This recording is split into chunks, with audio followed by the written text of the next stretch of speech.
Componentes literarios. Eso no lo sabía. Componentes Literarios. Enseñarnos y deslustrarnos.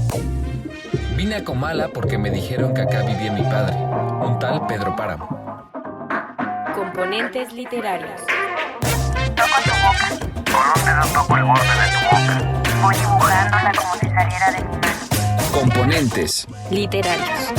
Hola, componentes literarios. Yo soy Ciantia Ponce. Y yo soy Gaby Pérez. Y el día de hoy los invitamos a tomarse una infusión artística y calientita con nosotras para hablar sobre el fandom.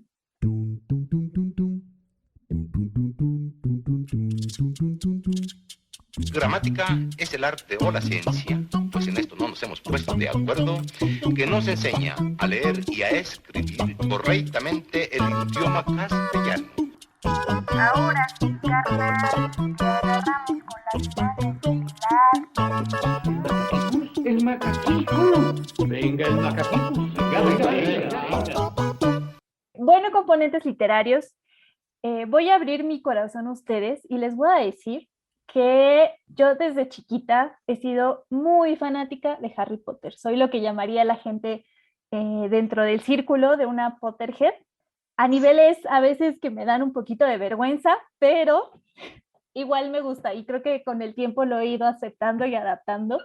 Y pues quería aprovechar este tecito para hablar sobre eso con ustedes y hablar un poquito sobre el fandom y lo que significa el fandom y la importancia que tiene en las obras de arte.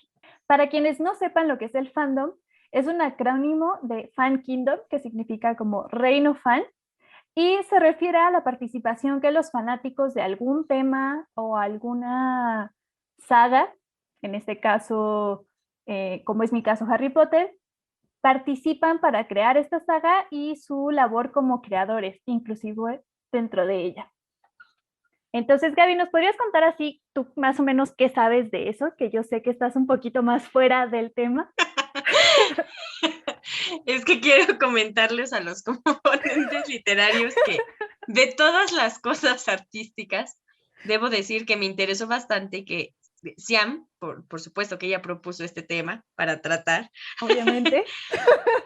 Porque yo soy de las personas, no sé, como que hay algo que no me atrapa en totalidad en esta cuestión, por ejemplo, de Harry Potter. Me he visto la mayoría de las películas. Es más, no te puedo decir que todas ni cuántas, porque ni sé. O sea, no llevo como esa, mi memoria no ha retenido. Ya me vi la 1, la 2 y esta es la evolución del personaje, tal, y no, o sea, sé por lo menos qué actores están dentro y ese tipo de cosas, ¿Sabes cuántos pero son? más allá, no. Solo ok, estás muy por fuera, estás muy por fuera. Son 8. Te iba a decir 8 y te iba a dejar con la boca abierta. Te lo juro que ese era el número que yo tenía pensado, pero bueno, no quería equivocarme y verme peor, ¿no? Bueno, el punto es que ahora que con toda esta investigación, debo decir que me parece muy importante pues esta cuestión del fandom por muchas cosas. Una, por hablando sociológicamente, Ajá. el proceso de recepción que puede llegar a tener cierto tipo de conjunto de personas o eso. ¿Qué es lo que ocurre dentro de el fandom o más bien dentro de estas propuestas que llame tanto la atención para determinado público? Y sobre todo, ¿cuánto tiempo lleva o desde dónde nace? Creo que son puntos muy importantes que seguro tú nos vas a vislumbrar con más claridad y a detallar. Yo, la verdad, si te dijera, si me he visto algún cómic o cosas de esas, me he visto cómics de antaño, ¿no? Y no sé si entran dentro de esto. Uno de esos también podría ser Fantomas, que ya lo habíamos retomado en el episodio anterior que estuve en búsqueda de esa revista, de ese libro, de esa cuestión de objeto, de Julio Cortázar, pero que en realidad el personaje Fantomas no le pertenece, pero como a él lo tomaban en cuenta, ese personaje es mexicano, lo tomaban en cuenta quienes eran los creadores realmente de Fantomas, tomaban en cuenta a Julio Cortázar, lo ponían dentro de sus creaciones, entonces él dijo, pues si ellos no me piden permiso, yo también voy a tomar algo de ellos y va a ser su superhéroe, que es Fantomas. Interesante Entonces, porque de alguna forma lo que hizo Cortázar fue una especie de fanfic basado en el cómic de Fantomas original. Pues sí, de hecho. Sí, algo resultó de eso y a mí me pareció magnífico como que retomar este ejemplo. Y otros tantos que tampoco sé si entran del todo, pero por ejemplo de historias o de creaciones de estas, pues también he seguido mucho a Mafalda, aquí no sé si también entre allí. Y pues ya creo que me he visto lo de la familia Burrón y otras tantas que sí, te señalo, son de mucho tiempo atrás. No son Del pero alma que vieja de Gaby Pérez. Les está, así como yo estoy abriendo mi corazón para contarles mi lado nerd, Gaby les abre su corazón para contarles de su lado viejo que ya sabíamos, ¿no? Del episodio de las cartas, que ya conocíamos. Claro, y bueno, y ahora que me preguntas si sé mucho de esto, no lo sé, creo que investigué algunas cosas que qué bueno, porque me dejaron muchas dudas y creo fundamentalmente que la profundidad de conocimiento o el abstraer cierto conocimiento es la duda. Y entonces yo aquí te pondría varias dudas. Una, sí, justo a lo que me refería hace ratito, de dónde nace, cómo es que se acuña ese término tal vez, o tú de dónde consideras que se puede acuñar ese término. Las personas, ¿cómo es que se casan tanto con algo? ¿Qué es lo más atrayente en eso? O si hay una línea que digas, esto tiene que ser fandom. ¿Por qué, por ejemplo, una saga de una película X o una película, es que no sé, estoy pensando en que, la chica del dragón tatuado, que tiene varias, como 2 o 3, no sé, podría convertirse en eso o necesita fuerzas una cuestión de superhéroes, una cuestión de magia, una cuestión de fantasía? ¿Cómo es esto? Porque yo te había platicado, por ejemplo, sobre las películas como El Castillo Vagabundo, donde sale Ponyo, el secreto de la Sirenita y todos esos me encantan. Pero así como, exacto. Y de otro director, no recuerdo el nombre, el secreto de Arrietty, que me encanta porque es todo en miniatura, ahorita está en Netflix, la pueden checar. Pero no consigo ver cuál es exactamente la línea que llama la atención y cuéntanos. Entonces, obviamente, quiero comentar que cualquier obra artística va a tener a gente que se case con ella y que la busque, ¿no? Y justamente me gusta que hayas tomado esa referencia porque creo que de alguna forma sí es casarse con algo, tanto al nivel de como acuñar ese sentido de, por ejemplo, con la gente que nos gusta mucho Harry Potter, como es el Potterhead o potéricos, que me parece que sí es en español, o los Trekkies, si no me equivoco, de los de Star Trek, no sé cómo se les llama a la gente que le gusta mucho Star Wars, pero así. Pero creo que justamente quiero destacar que la diferencia o lo que implica un fandom, la creación del fandom, obviamente es la plataforma que hay detrás y el número de fanáticos que hay detrás sobre alguna saga, que obviamente involucra mucho, bueno, cuáles sagas tienen mucho éxito, ¿no? Y sabemos que de alguna forma el anime es una de las cosas que también jala muchísimo. Los Marvel y DC Comics jala muchísimo. Yo sé muy poquito de eso, pero pues los ubico. Y pues obviamente tenemos como las sagas así súper importantes, juveniles, también creo que está muy relacionada a una onda como muy juvenil, de algo que se relaciona muy cuando uno está joven y está en esa onda de querer explorar otros mundos porque pues como está adolescente como que no le gusta nada de lo que está alrededor de uno. Pero lo más importante y lo que más quiero como destacar es que existen creaciones a partir de estos mundos. Es como si pensamos en mundos y podemos pensar en sagas, en cómics específicos o incluso hasta en plataformas mucho mayores como, no sé, Disney, ¿no? O sea, como que hay todo un mundo alrededor de Disney, o de las princesas de Disney, o de... Que en eso, Ujú. perdóname tantito que No, te dime. interrumpa, puedo ser un poquito eso. Con Disney, creo que me he visto la mayoría y no lo sabía. Me he visto, creo que sí soy una no puedo decir súper fanática, pero sí me he visto, creo, la mayoría Ajá. de las películas de Disney, me sé los diálogos y creo que eso es de familia, porque la mayoría de mis primos, mis hermanos, todos sabemos todos los diálogos. Te puedo decir las películas completas desde La Cenicienta, habladas, Entonces, o sea, me gustan. Gaby, Pero, quiero comentarte que perteneces al fandom de Disney. pero así como que digas, ay, no, o sea, tal vez no lo sabía o no me había puesto ese nombre. Es que es muy a partir, Gaby, de creaciones que no son como las creaciones oficiales. Y esto es justamente a lo que quiero llegar y que hablemos el día de hoy, sobre esta cuestión de cómo el receptor de determinada obra puede volverse también creador de ella, ¿no? A partir de eso. Y para esto, pues voy a comentarles que en el fandom pueden encontrar diversos tipos de creaciones, que seguramente algunos de ustedes deben estar familiarizados con al menos una, que es el cosplay, que es esta gente que se disfraza como de los personajes, el fanfiction, que es como crear una historia o un cuento basado o tomando personajes de esta serie que siguen.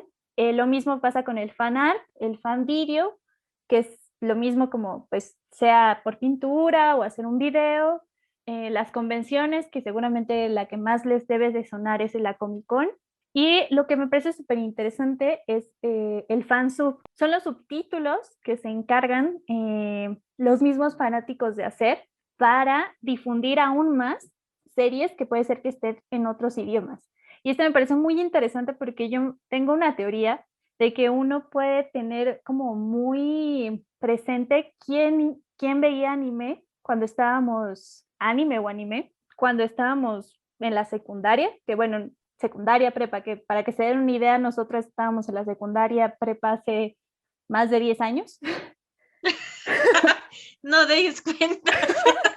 No, para que se den una idea te ubican en el espacio, no les voy a decir fechas exactas, pero pues no tiene tanto tiempo, que uno sabía quién le gustaba el anime, porque tenía muchas jergas españolas, porque justamente mucho de los subtítulos que se ponían en las series, que eran hechas por los mismos fanáticos, o sea, no eran traducciones oficiales, eran hechas por los mismos fanáticos. ¡Wow!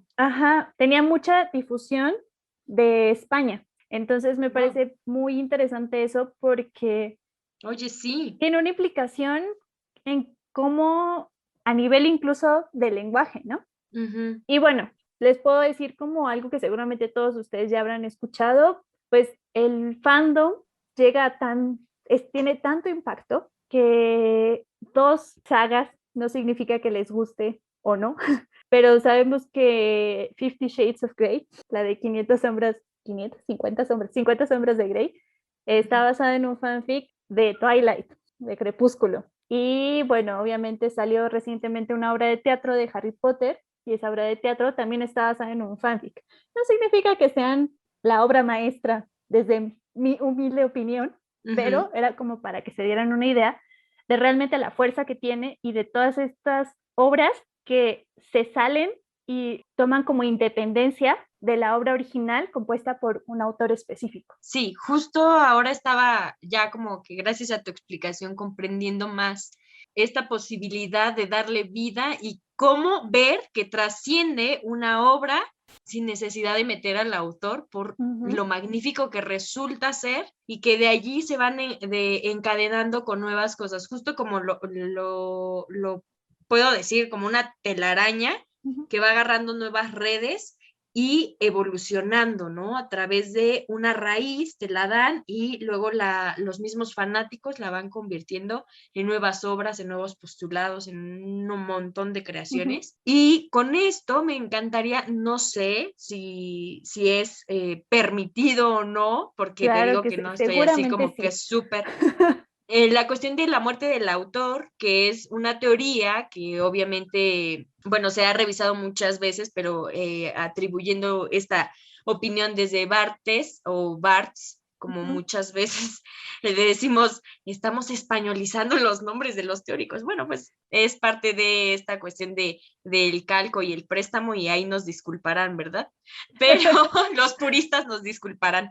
Pero con esta cuestión de la muerte del autor sucede algo bien padre, público, bien padre, escuchas, que después de ver que la crítica literaria, que el enfoque y el análisis y los estudios hacia las diferentes obras, no solo literarias, sino las diferentes obras, quiero decir artísticas, sucede que siempre se le atribuía el nombre a el autor, ¿no? Incluso, por ejemplo, había obras que preferían mantenerse en el anonimato por miedo a que supieran quién estaba delegando, diciendo o proponiendo algo, dando una opinión, entonces mantienen como anónimas hasta nuestros días. Y me parece un punto muy importante en este sentido porque la muerte del autor llega justo, no como que, ay, mátate, realmente te mato, ¿no? Suena algo así, pero tiene que ver con este sentido de que el autor en sí deja su obra,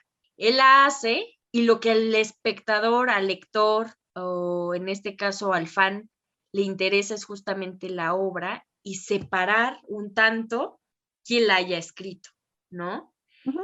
Y creo que este sentido teórico se va directamente a la práctica con el fandom, porque se está tomando una obra sin necesidad de pedirle permiso al autor o sin necesidad de que él te guíe para ver qué es lo que va a seguir o como una secuela y la obra se toma para ser repetida o evolucionarla a diferentes propuestas, ¿no? De los mismos fans.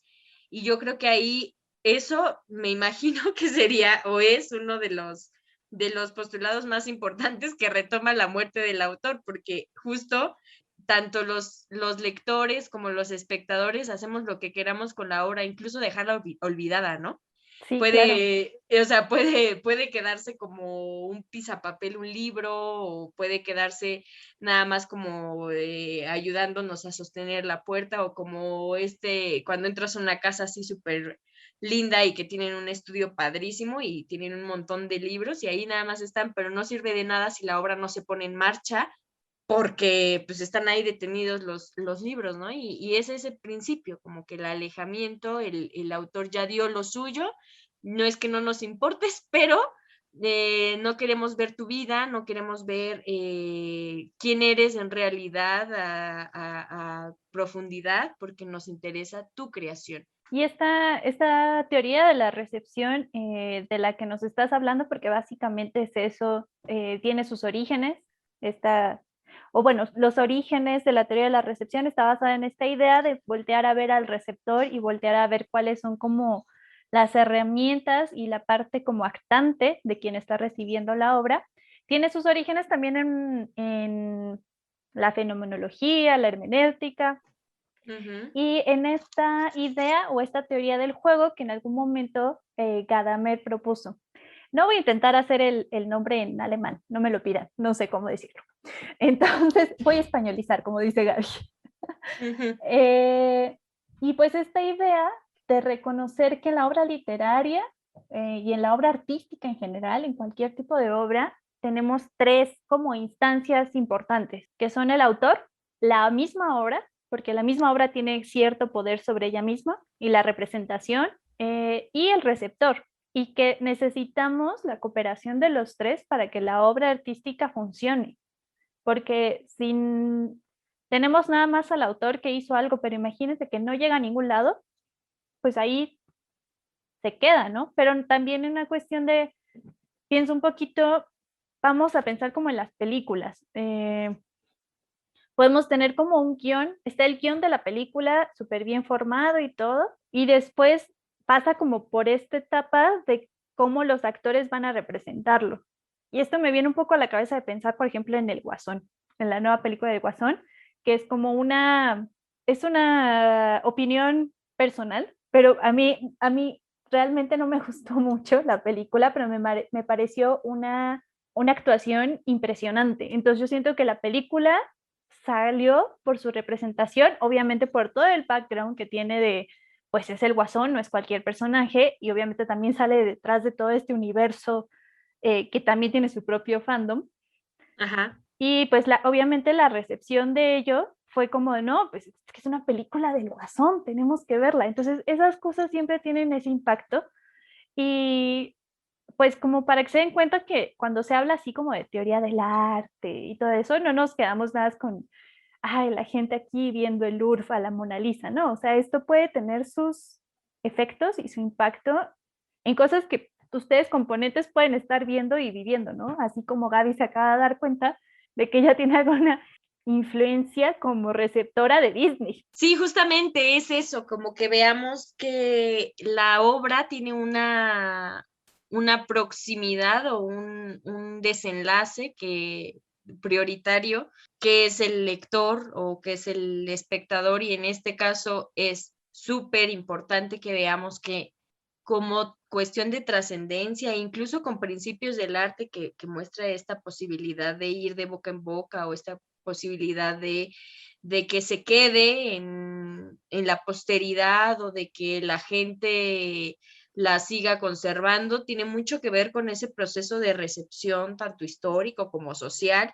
Y esto que dices de la película, ¿crees que a mí, en cambio, me gustó mucho, pero porque creo que no sé tanto del Guasón? La fórmula o nosotros como receptores somos una parte fundamental del arte. El arte no existe sin nosotros, precisamente porque somos quienes lo reciben. Uh-huh. Entonces, por más que digan, o sea, hasta en la cuestión de teoría o de crítica, la obra tuvo que llegar a tal punto o a tal lugar también por mucho de los lectores que tuvo, por mucho de la gente que estuvo detrás para que se pudiera mover, ¿no? Yo siempre pongo como un punto muy relevante que es el Quijote de la Mancha, que en lo personal es una de mis obras favoritas, y que muchos dirán, eso ya pasó. Incluso he escuchado apenas a gente que está como estudiosa de la literatura y dicen, no, me gusta verlo, ¿no? Muy respetable, pero yo creo que no le puedes quitar justo ese sentido de recepción que ha tenido y que ha sido fundamental para que trascienda hasta ahora. Y claro, que es la misma obra, ¿no? Uh-huh. Pero si no se leyera, y era lo que proponía en mi comentario anterior, es justamente que la obra necesita fuerzas de alguien de ser recibida, justo como las cartas, como cuando hablamos de las cartas. Si no se recibe, si se queda ahí nada más o si se tira a la basura, no sirve absolutamente de nada y se pierde. Ahora comentaría justo, se pierde el circuito de comunicación, porque si también hablamos un poquito de teoría desde lo de Jacobson,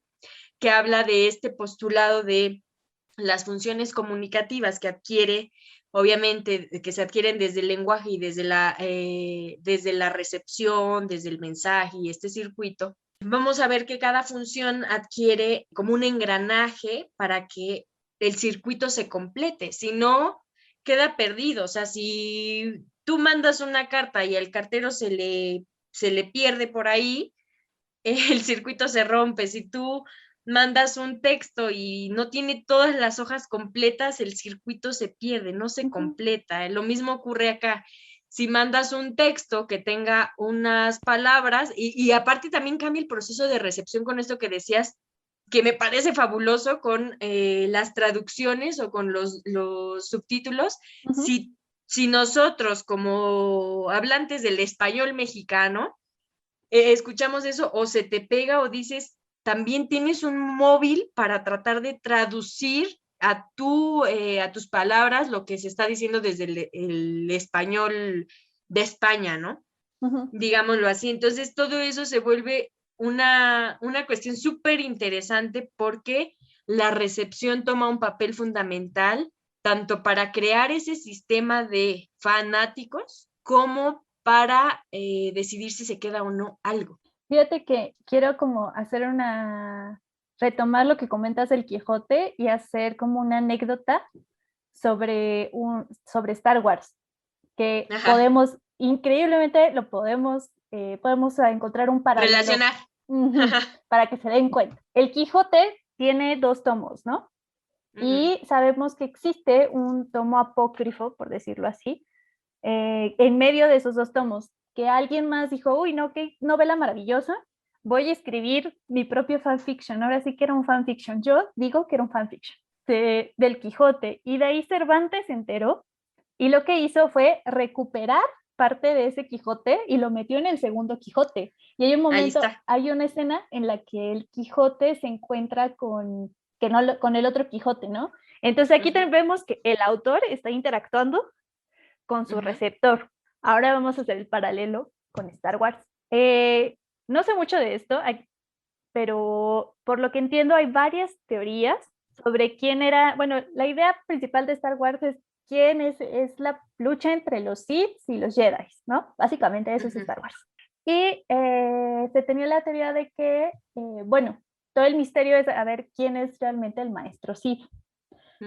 Entonces mi hermano es muy fan de esta saga y él me contó que existe toda esta teoría de que el malo, el villano de la película es uno de los personajes que se entienden como más bobos, que es Jar Jar Binks, pero que a los fanáticos no les gustó, o sea, les pareció un personaje muy bobo, como que no les llamaba la atención. Entonces, sin relleno. Como que a mí me parece un gran personaje, a mí me gustó un buen, pero... Entonces, que lo que hicieron fue cambiar el final y pusieron a otra persona como el maestro Sith. ¡Wow! ¡Qué interesante! Entonces, otra vez ves así como la cuestión de cómo interactúa el receptor con la obra, ¿no? Y a veces puede ser algo favorable, a veces está como para hablar junto con los fanáticos, a veces para el contrario. Otro ejemplo que me gustaría dar, que existe, todas estas son teorías, ¿eh? A eso le dedico el 50% de mi tiempo libre. Otro ejemplo que se me ocurre, existe también la teoría de que 2 personajes de la saga de Harry Potter, cuando hicieron las películas que están basadas en libros, el director y los actores entendieron a esos 2 personajes como pareja, y los 2 eran hombres. Y existe bueno, a quien no sepa, la autora de Harry Potter ha hecho como bastantes comentarios transfóbicos y homofóbicos, y esto a ella no le gustó tanto. Entonces lo que hizo fue que películas después, en el libro, como el libro todavía no estaba hecho, pues mató a uno de los personajes. ¡Chispas! Esta es una teoría, pero parece que va por ahí. Y entonces es como para enseñarles cómo esto tiene un efecto también dentro de la obra. Pero al mismo tiempo me parece importante comentarles que así como se interactúa la obra con cómo se recibe, también esta forma de recibirla y también estos cambios de la obra también se dan para adaptarla como a una cultura popular. Y pienso... ¡Claro! Pienso mucho en el ejemplo de esta serie clásica, que es un clásico que es Orgullo y Prejuicio, y de las series que después salieron sobre Orgullo, Prejuicio y zombies, en una época en que los zombies están muy de moda.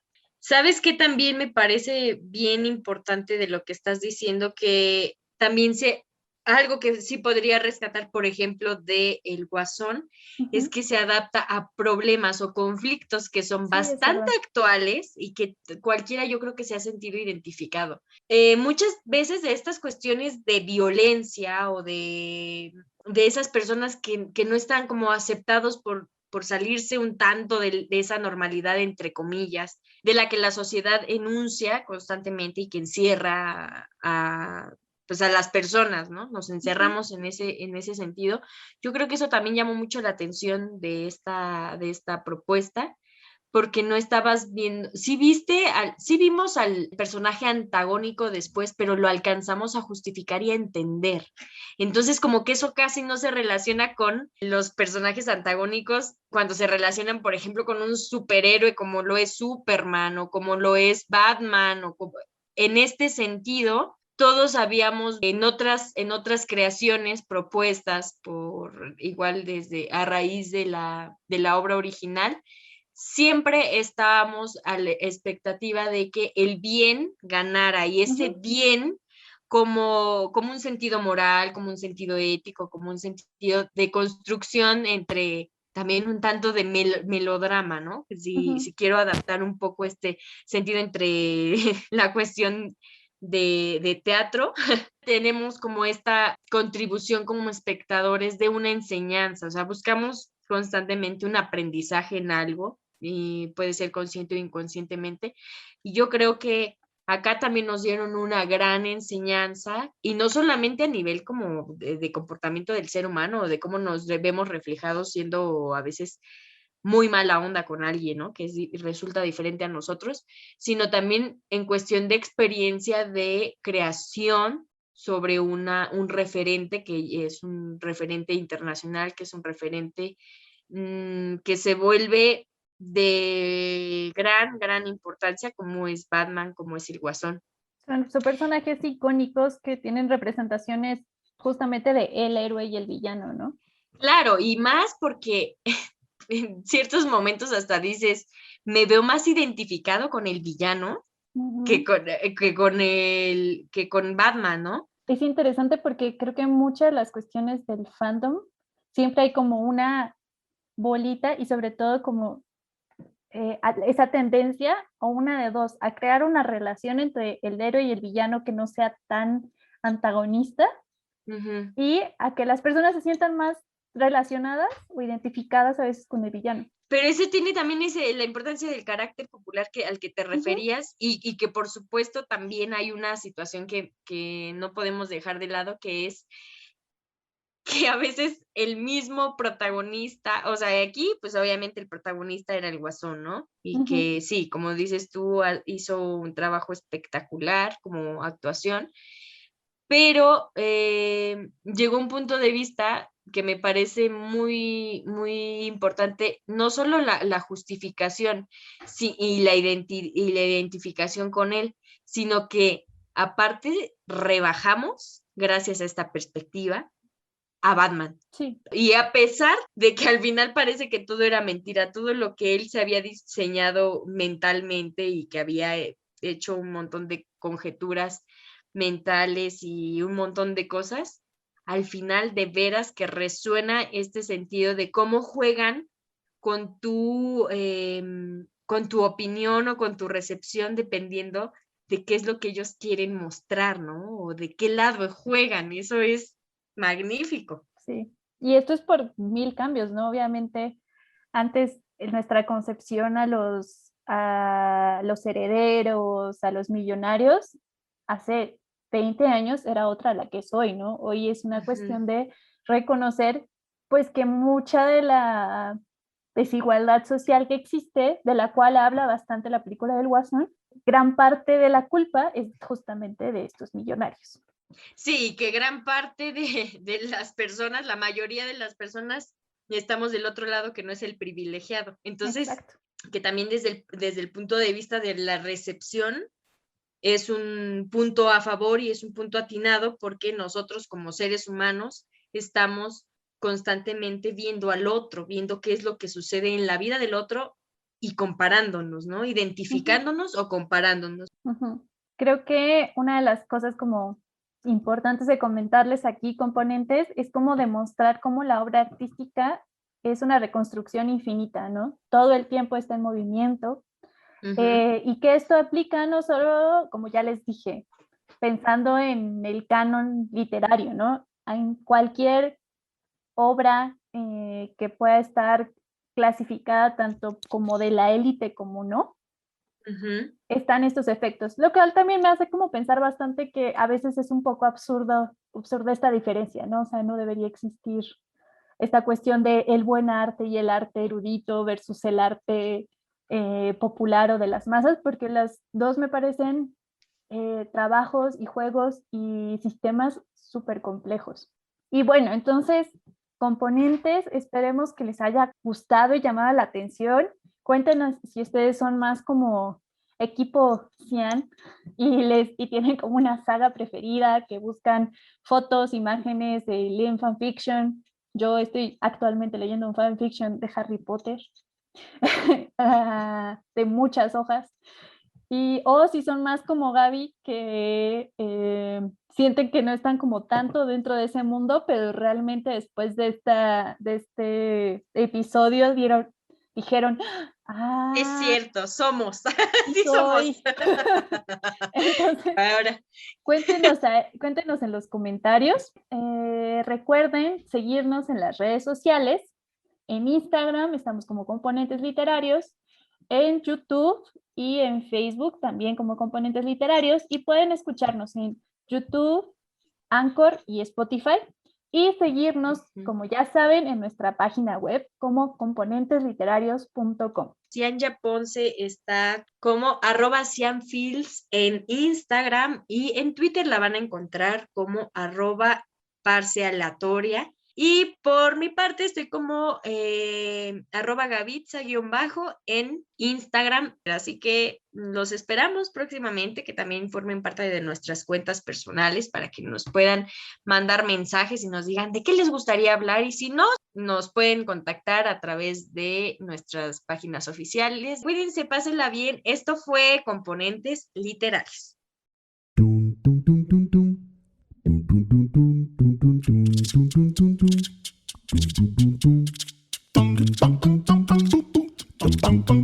tum tum.